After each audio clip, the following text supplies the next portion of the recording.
Nos encontramos en un lugar especial. Estamos en la antigua ciudad de Valladolid, ahora por supuesto Morelia, la capital del estado de Michoacán en México, y es para mí un verdadero placer poderle presentar a usted en México Ambiental a una cineasta muy importante dentro de la gran industria de los filmes en México.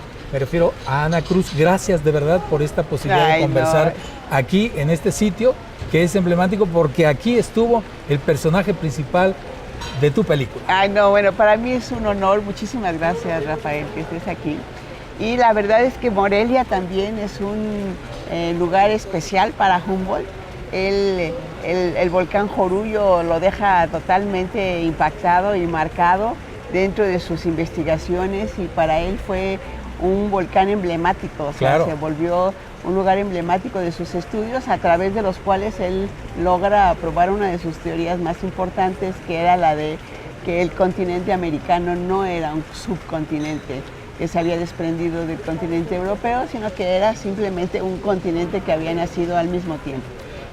Ana Cruz está aquí en la ciudad de Morelia en el marco del Festival Internacional de Cine de Morelia para presentar Humboldt en México, aunque ya la premier se hizo en Guanajuato. Humboldt en México, la mirada del explorador, es una posibilidad que tenemos los morelianos y quienes aprovecharon la oportunidad de venir a esta ciudad al festival para entender procesos. Pero te decía hace un instante, seguramente muchos compañeros periodistas van a hablar de Humboldt, van a hablar de la obra, van a hablar de la película y hacia allá van las reseñas.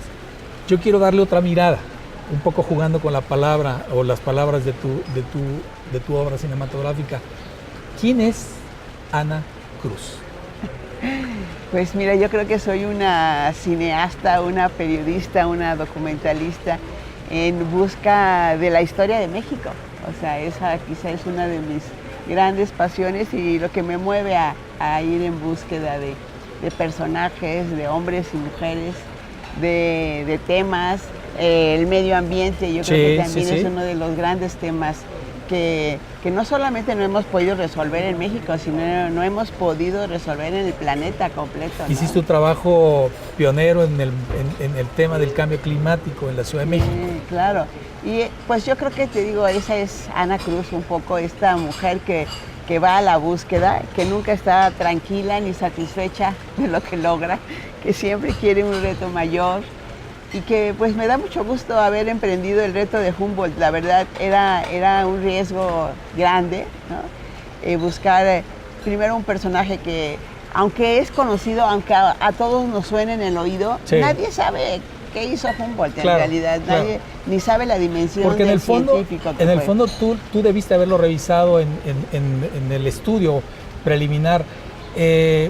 Los políticos de la época no referenciaban la visita, al menos en la Nueva España, no referenciaban la visita de este gran prusiano, alemán, ahora sería alemán, berlinés, que es Alejandro von Humboldt, pero no hay referencias directas de su presencia en la Nueva España, de su llegada a Acapulco desde Quito y luego su paso por todo el centro de México, este gran eje neovolcánico transversal, y su estancia, por lo menos así lo dicen algunos cronistas, de 3 días en Valladolid, pero no hay referencias. ¿Verdad? No hay, la verdad, y te digo, su paso por la Ciudad de México, que fue de un año, o sea, un año, él se quedó en México un año.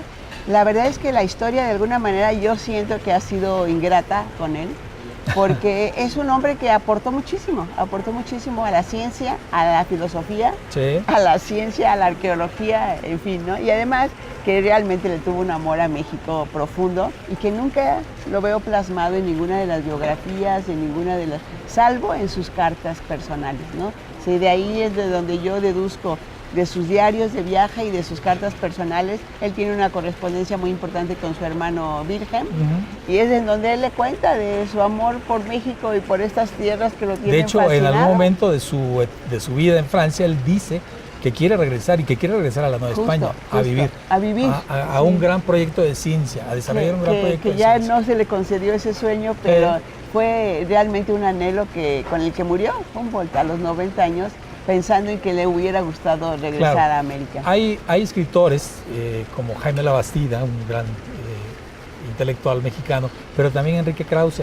Enrique decía en algunos de sus escritos que Alejandro von Humboldt tenía con México un amor correspondido, y por otro lado también decía que era en muchos sentidos un despertador de la conciencia de los mexicanos. ¿Por qué? Porque fíjate que a través de los ojos del extranjero a veces uno se ve reflejado de una manera diferente, ¿no? Yo creo que Humboldt además trató de despertar las conciencias no solamente de los que vivían de este lado del continente, sino de los que vivían del otro lado. O sea, él escribe unos textos, unas cartas a la corona en donde él sí le plantea al rey Carlos IV, ¿no? En que la explotación, la codicia, ¿no? de estas tierras, pues lo único que va a provocar es la independencia, que en ese momento pues ya había los inicios, digamos, de este movimiento independentista. Ya se hablaba, ¿no? Ya se hablaba. Él era amigo de la Güera Rodríguez, y a través de la Güera seguramente de otros independentistas, queda un poco en la historia esta relación con la Güera, porque también yo creo que ella fue una mujer excepcional en su tiempo, en términos de que ella aglutinaba a un grupo de independentistas. Muy polémica, por cierto. Que me encanta, por eso que sea muy polémica. Igual Humboldt es un hombre muy contradictorio, ¿no? Sí. Y yo creo que eso también marca un poquito, ahorita que me preguntabas de Ana Cruz, esta como trayectoria de mis temas, ¿no? Siempre son personajes complejos, contradictorios. Pero marginales además, porque tú hiciste además, La sufragista, hiciste también un trabajo sobre las mujeres en la Revolución. ¿Quién? Bueno, seguramente yo no lo tengo ahorita en mente, pero ¿quién le dedica tiempo para la investigación a las mujeres de la Revolución Mexicana? Y quién además hace un trabajo sobre ello. Ana Cruz, por supuesto, ¿no? Tendríamos que dar esa referencia. Me fascinó cuando, justo te digo, cuando surge la idea, es porque realmente estamos en el centenario, en el centenario de la independencia y el centenario de la Revolución, y me encargan un proyecto sobre los caudillos de la Revolución, ¿no? Y entonces yo empiezo a investigar, y uno de los primeros personajes es Aquiles Cerdán. ¿No? Pero pues cuando empiezo a investigar Aquiles Cerdán, veo que a un lado de Aquiles está Carmen Cerdán, ¿no? Y digo, wow, esta mujer está más interesante. Esa es la líder, ¿no? Esa es la ideóloga, ¿no? Esa es la hermana mayor de Aquiles, esa es la mujer que no muere el 18 de noviembre, sino que ella está el 20 de noviembre, que es el estallido de la Revolución, y ella continúa con el movimiento, cuando además las llevan presas a todas las mujeres de la familia Cerdán, etcétera. Entonces me pareció que era realmente una historia fantástica que contar, y al mismo tiempo como que Carmen Cerdán, te digo, me va llevando a conocer a otras mujeres, ¿no? O sea, la propia investigación de Carmen, esto de que sea una escritora que tiene que firmar con seudónimo, también me parece que dramáticamente en términos cinematográficos pues es una cosa preciosa. Entonces me voy a buscar a esas mujeres que escriben con seudónimos, porque no podían escribir de otra manera en la prensa de aquellos tiempos, y eso se vuelve también una investigación muy, muy interesante. Y pues sí, te digo, creo que ha sido una especie de común denominador, no muy consciente, sino más bien obligado, del inconsciente, ¿no? O sea, en donde, pues, ¿por qué me interesan? Pues quizá por eso, porque me encanta revelar algunos secretos de la historia que desafortunadamente han sido guardados, porque deberían de estar publicados y ser del conocimiento de todos los mexicanos. Mujer mexicana, comunicadora y aparte cineasta, vaya combinación, ¿no? Ana Cruz. Gracias. ¿Cómo conjugar todos estos aspectos?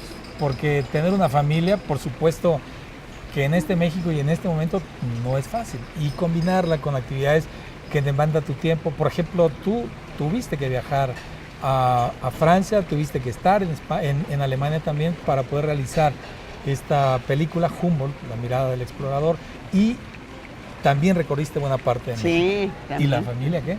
Pues mira, la verdad que yo ahorita estoy en una etapa muy importante y padre de mi vida porque ya mis 3 hijos, tengo 3 hijos, Sí. están casados con sus familias, tengo 2 nietas maravillosas. Entonces también como que es una etapa muy productiva, yo creo que en general de la etapa de hombres y mujeres en donde ya formaste una familia, ya esa familia es independiente. Ya Y les uno, tocaba, sí, todos, y uno ¿sí? vuelve a sus actividades así con pasión absoluta y de tiempo completo, ¿no? Sí. Pero claro que sí, cuando yo tenía a mis hijos un poco más jóvenes, digamos, claro que soy una mamá típica mexicana, así, muy pendiente, ya sabes, muy Regañona, muy, exigente, sí, muy vigilante en la exigente, escuela pero también, también ¿no? muy acompañante, digamos, Alcahuetón ahí a veces, ¿o de qué? todo.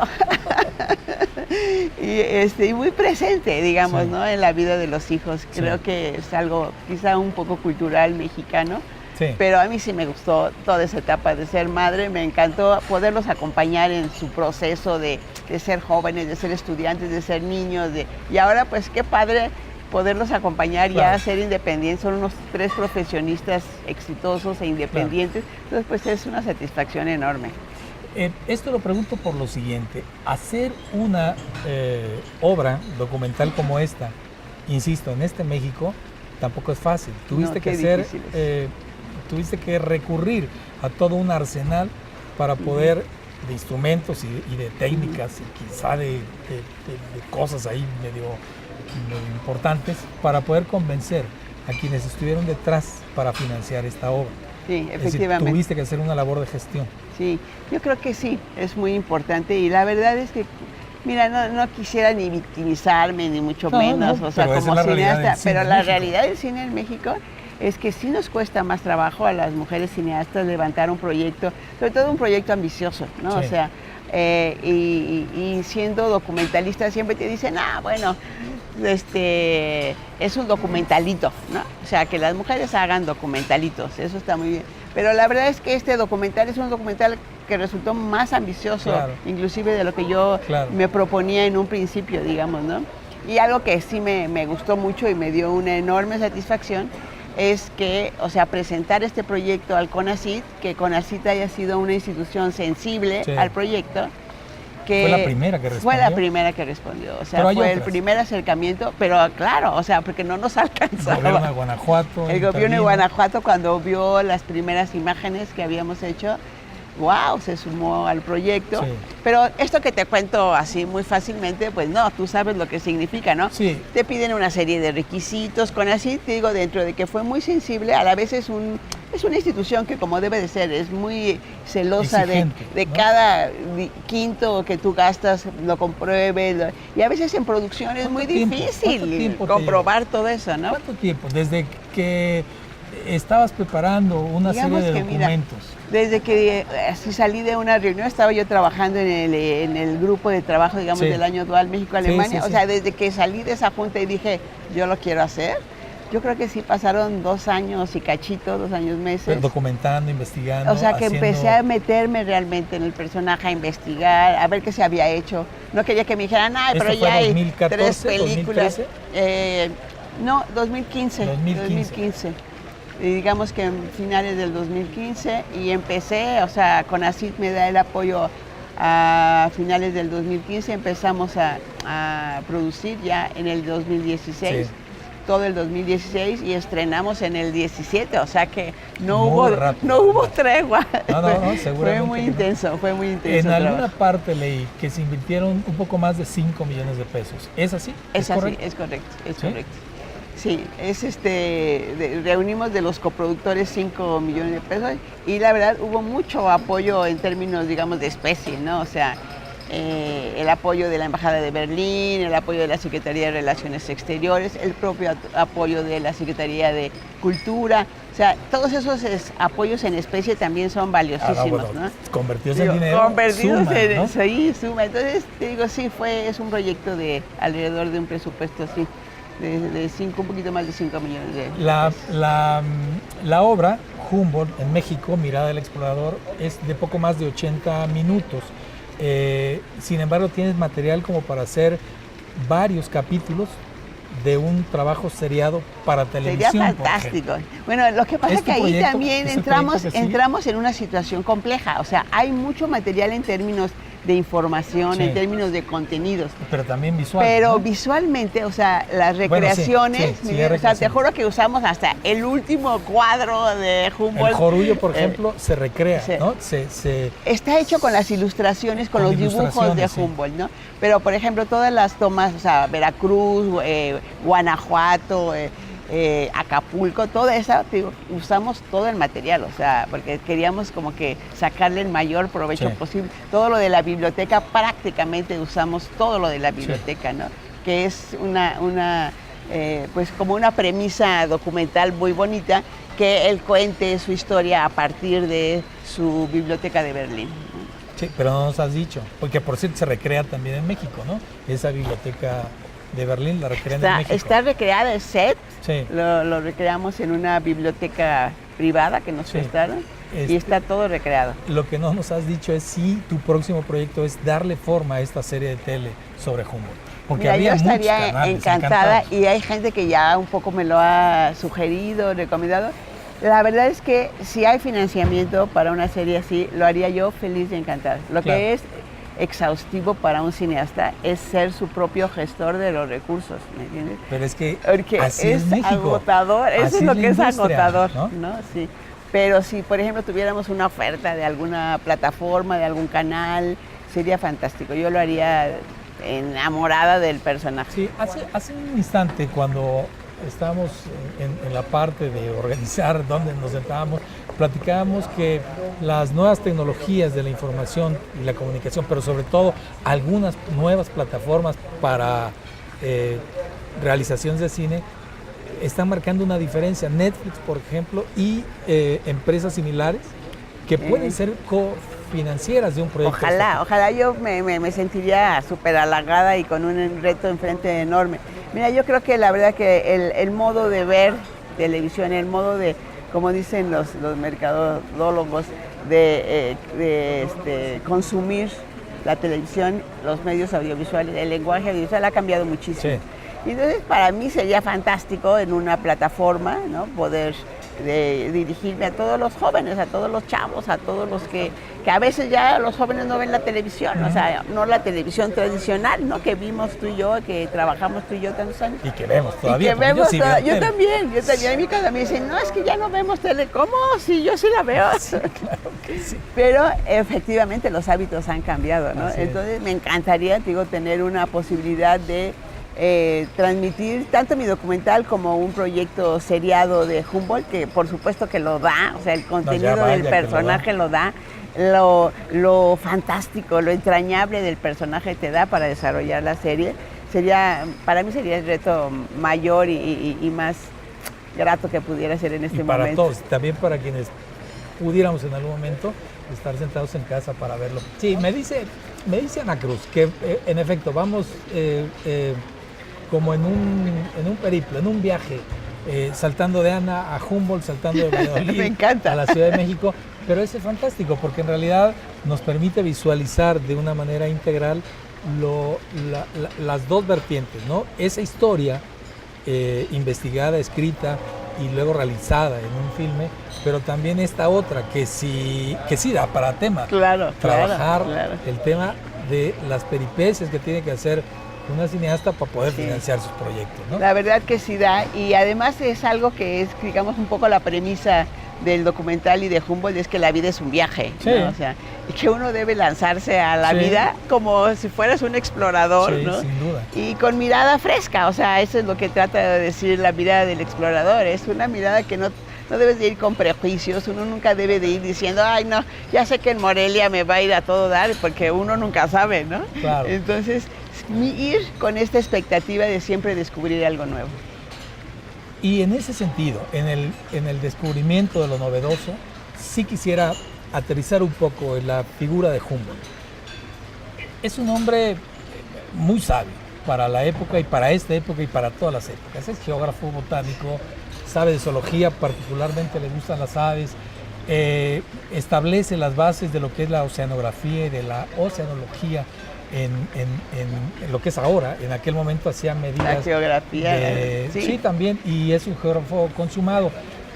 Hay mucho para poder mostrar en un documental de esa parte, de la parte del hombre científico, que decía José Sarucán, a quien tuviste que consultar también, que es uno de los grandes divulgadores de la ciencia de su época y ahora mismo.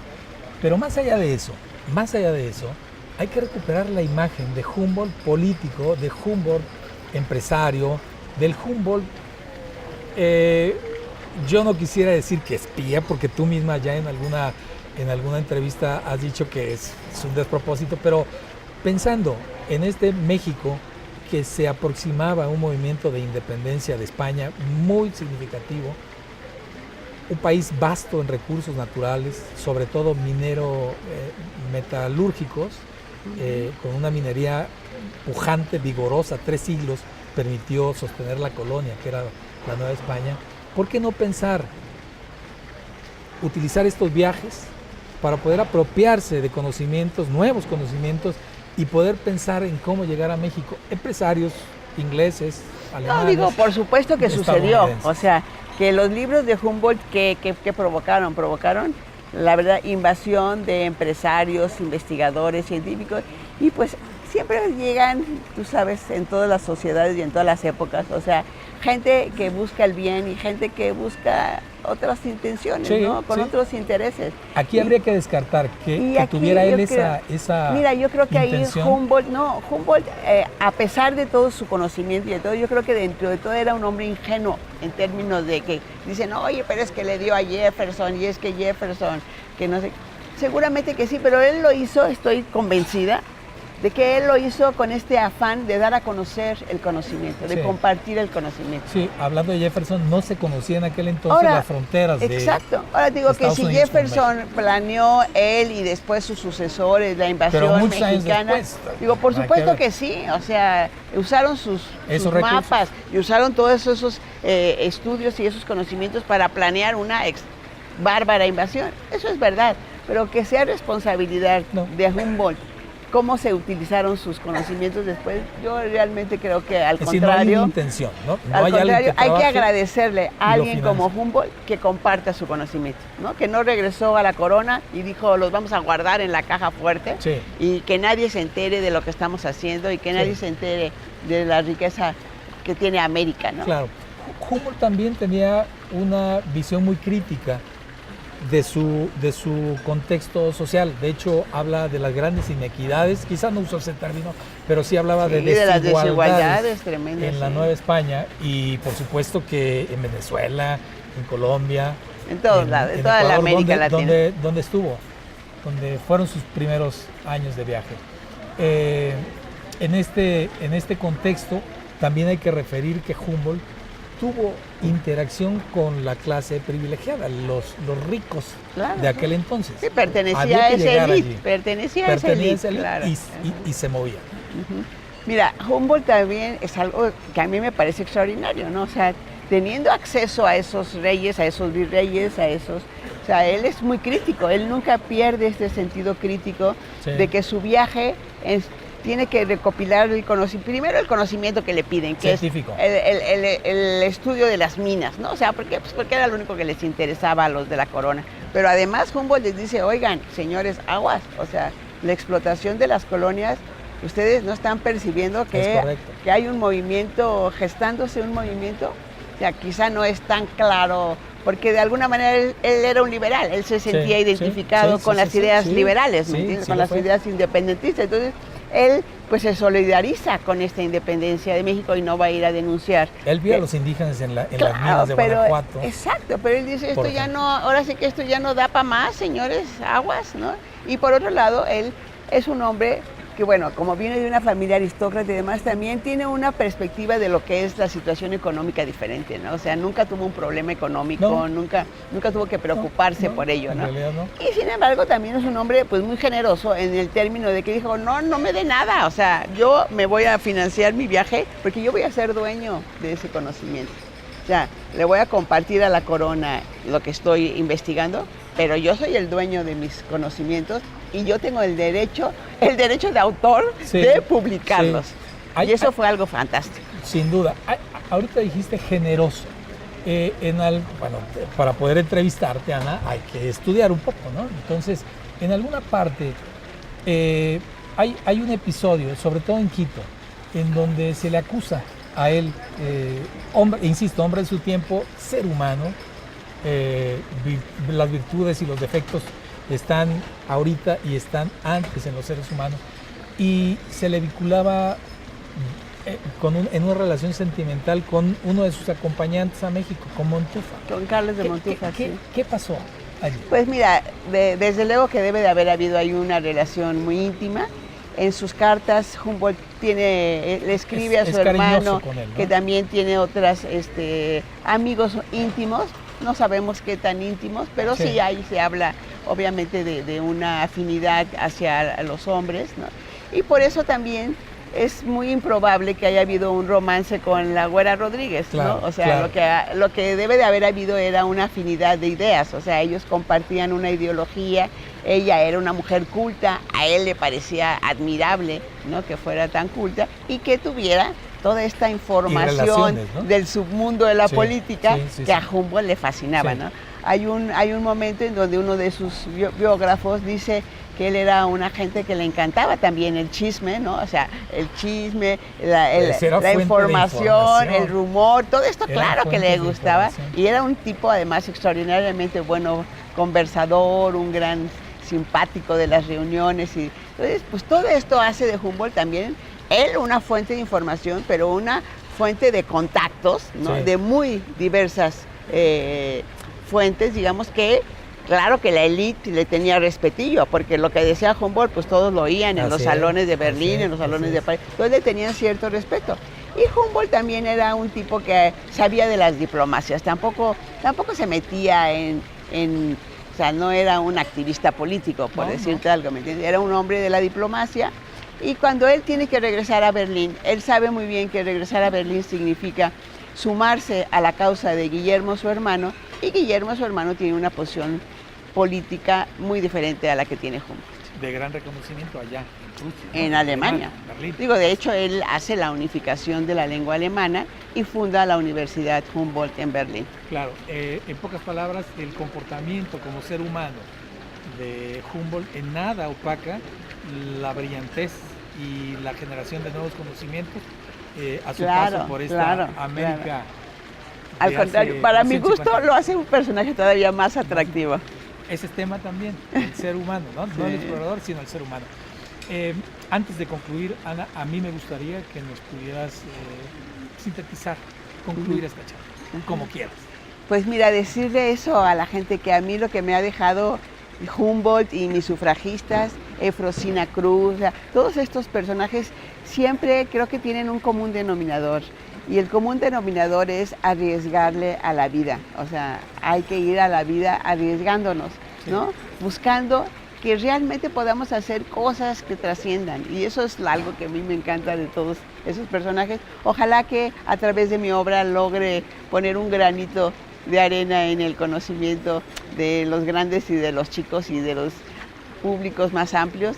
Pero pues eso sería, digamos, mi meta, ¿no? O sea, que aprendan a descubrir a esos personajes que a veces los tenemos enfrente. Muchas gracias por la entrevista. No, gracias a ti, y que uno debe realmente pues conocerlos y reconocerlos. Sí, te quiero agradecer de verdad la oportunidad de conversar, porque fue al final una conversación, no una entrevista. Nunca lo planteé como una entrevista, sino como una charla, como una conversación. Muchas gracias, Ana. Gracias a ti, Cruz. un placer.